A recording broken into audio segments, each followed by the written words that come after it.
At the stroke of the midnight hour, when the world sleeps, India will awake to life and freedom.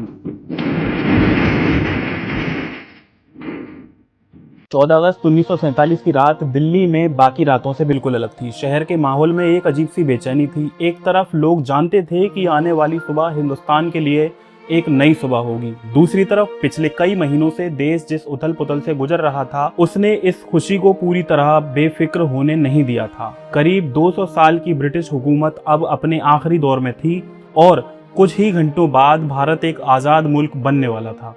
Delhi में संविधान सभा की बैठक चल रही थी। उस हॉल में बैठे लोगों को मालूम था कि वे सिर्फ किसी राजनीतिक बैठक का हिस्सा नहीं हैं। आने वाले कुछ घंटों में जो कुछ होने वाला था उसे आने वाली नस्लें इतिहास के सबसे अहम लम्हों में गिनने वाली थी। बाहर सड़कों पर लोग जाग रहे थे, रेडियो के आसपास भीड़ जमा थी और पूरे मुल्क में लोग उस ऐलान का इंतजार कर रहे थे जिसका इंतजार कई पीढ़ियों ने किया था। लेकिन 15 अगस्त 1947 को सिर्फ एक आजाद देश पैदा नहीं हुआ था, उसी वक्त एक ऐसा मुल्क भी पैदा हो रहा था जो अपने साथ पार्टीशन के जख्म लेकर आगे बढ़ने वाला था। लाखों लोग अपने घरों से निकल चुके थे। सांप्रदायिक हिंसा कई इलाकों को अपनी चपेट में ले चुकी थी और भारत तथा पाकिस्तान के बीच नई सरहदें अभी पूरी तरह साफ भी नहीं हुई थी। इसलिए अगर हम 15 अगस्त 1947 की उस रात को सही मायने में समझना चाहें तो हमें सिर्फ आधी रात को बजने वाली घड़ी तक नहीं रुकना होगा। हमें उन दशकों को पीछे मुड़कर देखना होगा जिसमें हिंदुस्तान ने आज़ादी के लिए संघर्ष किया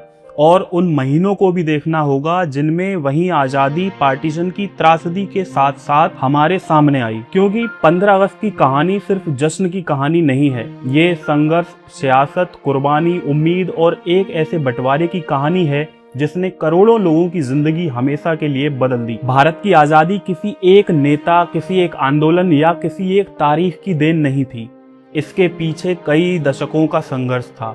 19वीं सदी के आंदोलनों से लेकर 20वीं सदी के राष्ट्रीय आंदोलन तक अलग अलग दौरों में लाखों भारतीयों ने ब्रिटिश हुकूमत को चुनौती दी। किसी ने राजनीतिक रास्ता चुना, किसी ने सत्याग्रह का रास्ता, किसी ने क्रांतिकारी आंदोलन का और किसी ने अपनी कलम और आवाज को हथियार बनाया। महात्मा गांधी ने भारतीय स्वतंत्रता आंदोलन को एक ऐसा जन आंदोलन बनाने में महत्वपूर्ण भूमिका निभाई जिसमें आम आदमी भी खुद को शामिल महसूस करने लगा। असहयोग आंदोलन, नमक सत्याग्रह और भारत छोड़ो आंदोलन जैसे आंदोलनों ने ब्रिटिश सरकार के सामने ये साफ कर दिया था कि अब हिंदुस्तान पर हमेशा की तरह शासन करना आसान नहीं होगा। लेकिन आजादी की इस कहानी में सिर्फ अहिंसक आंदोलन ही नहीं थे। भगत सिंह और उनके साथियों जैसे क्रांतिकारियों ने भी ब्रिटिश शासन को सीधी चुनौती दी। 23 मार्च 1931 को भगत सिंह, राजगुरु और सुखदेव को फांसी दे दी गई। भगत सिंह उस समय सिर्फ 23 साल के थे। उन्होंने स्वतंत्र भारत को अपनी आंखों से नहीं देखा, लेकिन उनकी शहादत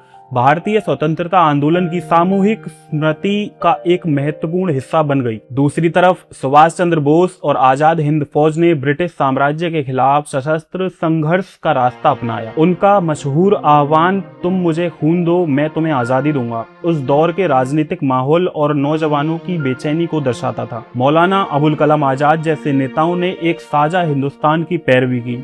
उनके लिए भारत की आजादी का मतलब सिर्फ अंग्रेजों को हटाना नहीं था, बल्कि एक ऐसे मुल्क की तामीर करना था जिसमें अलग अलग मजहब और समुदाय साथ रह सकें। अगर हम अमन की ढूंढ में निकलना चाहते हैं तो सबसे पहले हमें चाहिए कि इंसानों और कौमों के दिमागों के दरवाजे पर दस्तक दें, खटखटाएं उसे। लेकिन जब आजादी करीब आई तब एक नया सवाल सामने खड़ा था। क्या हिंदुस्तान एक मुल्क के तौर पर आजाद होगा या आजादी के साथ साथ उसका बंटवारा भी? 1940 के दशक तक भारत की सियासत बेहद पेचीदा हो चुकी थी। ब्रिटिश सरकार एक तरफ सत्ता छोड़ने की तैयारी कर रही थी तो दूसरी तरफ कांग्रेस और मुस्लिम लीग के बीच भारत के भविष्य को लेकर गहरे मतभेद थे। अलग अलग राजनीतिक मांगे अब सिर्फ बैठकों और भाषणों तक सीमित नहीं थी, उनका असर आम लोगों की जिंदगी पर पड़ने लगा था। फिर आया 16 अगस्त 1946, डायरेक्ट एक्शन डे। कलकत्ता में सांप्रदायिक हिंसा भड़क उठी। कई दिनों तक शहर में हालात बेहद खराब रहे और हजारों लोगों की जान चली गई। मौतों की संख्या को लेकर अलग अलग ऐतिहासिक अनुमान हैं, लेकिन इस घटना का असर सिर्फ उन दिनों तक सीमित नहीं रहा। कलकत्ता की हिंसा ने पूरे देश के राजनीतिक माहौल को और ज्यादा तनावपूर्ण बना दिया। इसके बाद बिहार, नौखली और दूसरे इलाकों में भी सांप्रदायिक हिंसा हुई। आम लोगों के बीच डर बढ़ता गया और कई जगहों पर सदियों के साथ रहने वाले समुदाय एक दूसरे को शक की निगाह से देखने लगे। ये वो दौर था जब हिंदुस्तान की आजादी का सपना अपनी सबसे मुश्किल परीक्षा से गुजर रहा था। एक तरफ लोग अंग्रेजी हुकूमत के खत्म होने का इंतजार कर रहे थे, तो दूसरी तरफ उन्हें डर था कि अंग्रेजों के जाने के बाद उनका अपना पड़ोसी उनके लिए दुश्मन न बन जाए। 1946 और 1947 की हिंसा ने हालात को इस कदर बिगाड़ दिया कि भारत का राजनीतिक भविष्य अब सिर्फ अंग्रेजों की विदाई का सवाल नहीं रहा था। सवाल यह भी बन चुका था कि सत्ता किसे मिलेगी, देश का नक्शा कैसा होगा और अलग अलग समुदायों की सुरक्षा कैसे सुनिश्चित की जाएगी। यही वो माहौल था जिसमें पार्टीशन का फैसला धीरे धीरे हकीकत बनता गया। फरवरी 1947 में लॉर्ड माउंटबेटन को भारत का आखिरी वाइसरॉय नियुक्त किया गया। ब्रिटिश सरकार अब भारत से अपना शासन समाप्त करने का फैसला कर चुकी थी। माउंटबेटन के सामने एक बेहद मुश्किल काम था, सत्ता हस्तांतरण को जल्द से जल्द पूरा करना और भारत के भविष्य को लेकर कांग्रेस तथा मुस्लिम लीग के बीच समझौता करवाना। 3 जून 1947 को ब्रिटिश सरकार ने पार्टीशन प्लान का ऐलान किया। इसके तहत ब्रिटिश भारत को 2 नए डोमिनियन भारत और पाकिस्तान में बांटने की योजना सामने आई। इसके कुछ ही समय बाद 18 जुलाई 1947 को ब्रिटिश पार्लियामेंट ने इंडियन इंडिपेंडेंस एक्ट पारित किया। अब तारीख तय थी, 15 अगस्त 1947 को भारत और पाकिस्तान स्वतंत्र होने वाले थे। लेकिन एक बेहद अहम सवाल बाकी था, सीमा कहाँ होंगी? पंजाब किस तरफ जाएगा, बंगाल किस तरफ जाएगा, कौन सा गांव भारत में रहेगा और कौन सा गांव पाकिस्तान में? और सबसे मुश्किल सवाल, उन इलाकों का क्या होगा जहां आबादी मिली जुली थी? इन सीमाओं को तय करने की जिम्मेदारी ब्रिटिश वकील सर सिरिल रेडक्लिफ को दी गई। रेडक्लिफ इससे पहले भारत में काम नहीं कर चुके थे और उन्हें इतनी बड़ी जिम्मेदारी के लिए बेहद कम समय दिया गया। उन्होंने पंजाब और बंगाल की सीमाओं को निर्धारित करने के लिए उपलब्ध नक्शों, जनगणना के आंकड़ों और दूसरे प्रशासनिक रिकॉर्ड का इस्तेमाल किया। लेकिन ये सिर्फ नक्शे पर एक रेखा खींचना नहीं था। उस समय रेखा के एक तरफ जाने का मतलब था कि कोई गांव भारत में रह जाएगा और उसी गांव से कुछ किलोमीटर दूर उसका इलाका पाकिस्तान का हिस्सा बन जाएगा। सबसे हैरत अंगेज बात ये थी कि रेडक्लिफ अवार्ड यानी नई सीमाओं की आधिकारिक घोषणा 17 अगस्त 1947 को हुई, भारत और पाकिस्तान की आजादी के 2 दिन बाद। इसका मतलब ये हुआ कि 15 अगस्त को बहुत से लोगों को अपनी राजनीतिक आजादी तो मालूम थी, लेकिन नई सीमाओं की अंतिम स्थिति अभी साफ नहीं थी। एक नक्शे पर खींची गई रेखा ने लाखों लोगों के लिए यह तय कर दिया कि उनका घर अब किस मुल्क में होगा, और यही पार्टीशन की सबसे बड़ी त्रासदियों में से एक थी। पार्टीशन का ऐलान होते ही सबसे बड़ा मानवीय संकट शुरू हुआ। हिंदू और सिख परिवारों के बड़े समूह पाकिस्तान से भारत की तरफ जाने लगे, जबकि बड़ी संख्या में मुस्लिम परिवार भारत से पाकिस्तान की तरफ चले गए। यह कोई सामान्य माइग्रेशन नहीं था, ये ऐसी हिजरत थी जिसमें बहुत से लोग अपनी मर्जी से नहीं बल्कि डर, हिंसा और असुरक्षा की वजह से अपना घर छोड़ रहे थे। कई परिवारों के पास इतना वक्त भी नहीं था कि वो अपना सामान समेट सकें। जिस घर में उनके माता पिता और दादा दादी पैदा हुए, उसे छोड़कर उन्हें अनजान रास्तों पर निकलना पड़ा। कुछ लोग बैलगाड़ियों में गए, कुछ पैदल चले गए और बहुत से लोग ट्रेनों के जरिए सीमा पार करने की कोशिश करने लगे। पंजाब में हालत विशेष रूप से भयावह हो गई। लंबे लंबे काफिले सड़कों पर दिखाई देते, लोग अपने साथ जितना सामान उठा सकते थे उतना लेकर चल रहे थे, लेकिन रास्ते में ही हिंसा का खतरा लगातार बना रहता था। पार्टीशन के दौरान चलने वाली कुछ ट्रेनों के बारे में ऐसे विवरण मिलते हैं कि वे यात्रियों के बजाय लाशों से भरी हुई स्टेशन पहुंची। इन घटनाओं ने उस दौर की हिंसा की भयावहता को और गहरा कर दिया। लेकिन इस त्रासदी का सबसे दर्दनाक पहलू सिर्फ मौतें नहीं थी। परिवार बिछड़ गए, बच्चे अपने माता पिता से अलग हो गए, महिलाओं के खिलाफ बड़े पैमाने पर यौन हिंसा हुई और हजारों महिलाओं का अपहरण किया गया। आज भी इतिहासकार पार्टीशन में विस्थापित हुए लोगों को और मारे गए लोगों की एग्जैक्ट संख्या पर पूरी तरह सहमत नहीं है। अलग अलग अध्ययनों में अलग अलग अनुमान मिलते हैं। लेकिन एक बात पर कोई शक नहीं है, यह आधुनिक इतिहास के सबसे बड़े, सबसे हिंसक मास माइग्रेशन में से एक था। लाखों लोगों ने अपने घर छोड़े और बहुत से लोग कभी वापस ही नहीं लौट पाए। अब कहानी वापस दिल्ली की तरफ लौटती है। 14 अगस्त 1947 की रात संविधान सभा की बैठक शुरू हो चुकी थी। हॉल में देश के अलग अलग हिस्सों से आए नेता और प्रतिनिधि मौजूद थे। बाहर पूरा मुल्क उस पल का इंतजार कर रहा था जिसका इंतजार कई पीढ़ियों से किया जा रहा था। जवाहरलाल नेहरू सभा में खड़े हुए और उन्होंने अपना मशहूर भाषण शुरू किया। At the stroke of the midnight hour, when the world sleeps, India will awake to life and freedom. उनका भाषण सिर्फ अंग्रेजों की विदाई का ऐलान नहीं था, उसमें एक नए भारत के निर्माण का सपना था। उन्होंने उस ऐतिहासिक क्षण को इस तरह बयान किया कि जब दुनिया सो रही होगी, भारत जीवन और स्वतंत्रता के लिए जाग उठेगा। और फिर आधी रात का वो लम्हा आया। 15 अगस्त 1947 शुरू हो चुका था। भारत अब एक स्वतंत्र डोमिनियन बना। संविधान सभा के सदस्यों ने स्वतंत्र भारत के प्रति अपनी निष्ठा की शपथ ली। उस हॉल में बैठे लोगों के लिए ये सिर्फ एक संवैधानिक प्रक्रिया नहीं थी, ये उन वर्षों की संघर्ष का परिणाम था जिन्हें उन्होंने अपनी आंखों के सामने देखा था। लेकिन एक बात समझना जरूरी है, ये कहना कि घड़ी ने 12 बजाए और उसी सेकंड भारत में हर चीज बदल गई, इतिहास को बहुत सरल बना देना होगा। आधी रात का समारोह एक बेहद महत्वपूर्ण सिंबॉलिक मूवमेंट था, लेकिन सत्ता हस्तांतरण की औपचारिक प्रक्रिया रात और अगले दिन तक चलती रही। 15 अगस्त की सुबह भी संविधान सभा की बैठक हुई और लॉर्ड माउंटबेटन स्वतंत्र भारत के गवर्नर जनरल के रूप में सामने आई। फिर भी इतिहास में 14 और 15 अगस्त की ये आधी रात हमेशा के लिए दर्ज हो गई, क्योंकि उस रात पहली बार ब्रिटिश भारत की जगह एक स्वतंत्र भारत दुनिया के सामने खड़ा था। अंग्रेजों के चले जाने के बाद भारत के सामने सिर्फ एक नहीं बल्कि कई मुश्किलें थी। सबसे बड़ी चुनौती में से एक थी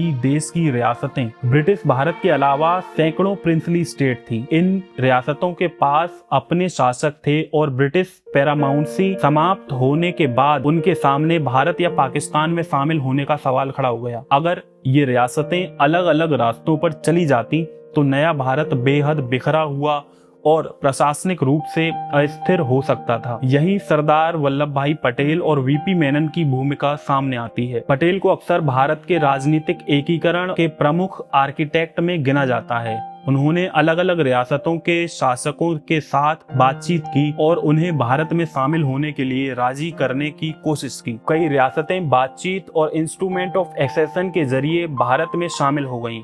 लेकिन हर जगह मामला इतना आसान नहीं था। जूनागढ़ का मामला अलग था, हैदराबाद का सवाल अलग था और जम्मू कश्मीर का मामला तो आने वाले दशकों तक भारत की राजनीति और विदेश नीति का सबसे संवेदनशील मुद्दा बनने वाला था। इसलिए 15 अगस्त 1947 को भारत आजाद जरूर हुआ था, लेकिन एक नए भारत का निर्माण अभी शुरू ही हुआ था। 15 अगस्त 1947 को दिल्ली में जश्न का माहौल था। लोग सड़कों पर निकल रहे थे, तिरंगे फहराए जा रहे थे और आजादी की खुशी मनाई जा रही थी। लेकिन उस दिन महात्मा गांधी दिल्ली में मौजूद नहीं थे, वो कलकत्ता में थे और इसके पीछे एक बहुत गहरी वजह थी। गांधी उस समय उन इलाकों में रह रहे थे जहां पार्टीशन और सांप्रदायिक हिंसा का असर सबसे ज्यादा था। उनके लिए आजादी का मतलब केवल ब्रिटिश शासन का अंत नहीं था। अगर हिंदू और मुस्लिम एक दूसरे के खिलाफ हिंसा कर रहे हों, अगर लोग अपने ही पड़ोसियों से डर रहे हों, तो गांधी के लिए ऐसी आजादी अधूरी थी। इसलिए जिस समय दिल्ली में स्वतंत्र समारोह हो रहा था, गांधी कलकत्ता में शांति कायम करने की कोशिश कर रहे थे। उनका ध्यान सत्ता के केंद्र से ज्यादा उन लोगों पर था जो हिंसा के बीच फंसे हुए थे और शायद यही वजह थी कि 15 अगस्त 1947 की तस्वीर को समझने के लिए गांधी का दिल्ली में ना होना ही उतना महत्वपूर्ण है जितना उनका स्वतंत्रता आंदोलन में होना। एक तरफ नया भारत अपनी आजादी का जश्न मना रहा था, दूसरी तरफ गांधी उस आजादी के सबसे कठिन सवाल से जूझ रहे थे। क्या ऐसा हिंदुस्तान बनाया जा सकता है जहां अलग अलग मजहब के लोग एक दूसरे के साथ अमन से रह सकें? तो अब उस सवाल का जवाब देते हैं जिससे हमने यह कहानी शुरू की थी। कि 15 अगस्त 1947 की रात 12 बजे आखिर हुआ क्या था। उस रात भारत ने ब्रिटिश शासन से स्वतंत्रता हासिल की। संविधान सभा में स्वतंत्रता का ऐतिहासिक समारोह हुआ। जवाहरलाल नेहरू ने अपना ट्रिस्ट विद डेस्टिनी भाषण दिया और एक नए स्वतंत्र भारत की शुरुआत का ऐलान हुआ। लेकिन उसी वक्त उस आजादी की दूसरी तस्वीर भी मौजूद थी। देश के अलग अलग हिस्सों में लोग अपने घरों से निकल रहे थे। पार्टीशन की हिंसा जारी थी। नई सरहदों के दोनों तरफ लोग अपने भविष्य को लेकर अनिश्चित थे।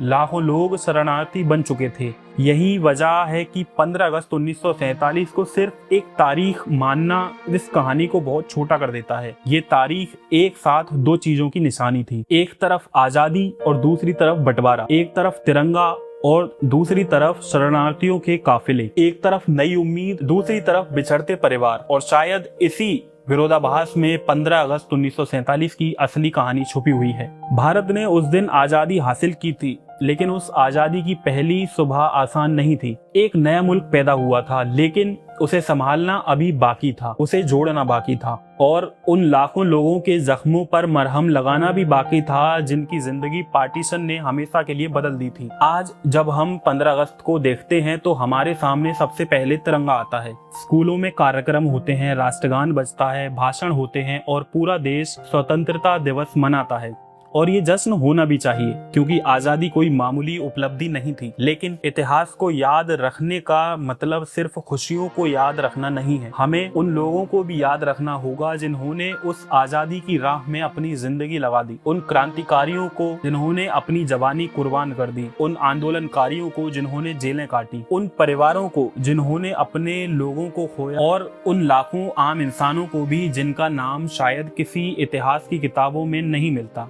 लेकिन जिनकी जिंदगी पार्टीशन और आजादी की कहानी का हिस्सा थी। 15 अगस्त 1947 हमें ये याद दिलाता है कि किसी मुल्क की आजादी सिर्फ सत्ता बदलने का नाम नहीं है। आजादी एक जिम्मेदारी भी है, एक विरासत भी है और एक ऐसी अमानत भी जिसे अगली नस्ल तक पहुंचाना होता है। इसलिए अगली बार जब 15 अगस्त की रात घड़ी 12 बजाए तो सिर्फ ये मत सोचिए कि भारत आजाद हुआ था। एक पल के लिए उस पूरी कहानी को याद कीजिए। वो संघर्ष, वो कुर्बानियां, वो उम्मीदें, वो जुदाइयां और वो लोग जिन्होंने एक ऐसे भारत का ख्वाब देखा था जो अपनी तकदीर का फैसला खुद कर सके। क्योंकि आज हम जिस आजाद भारत में सांस लेते हैं वो सिर्फ 15 अगस्त की रात को पैदा नहीं हुआ। उसकी बुनियाद कई दशकों की जद्दोजहद से रखी गई थी और उसकी पहली सुबह आजादी के साथ साथ बंटवारे के जख्म भी लेकर आई थी। यही 15 अगस्त 1947 की पूरी कहानी है।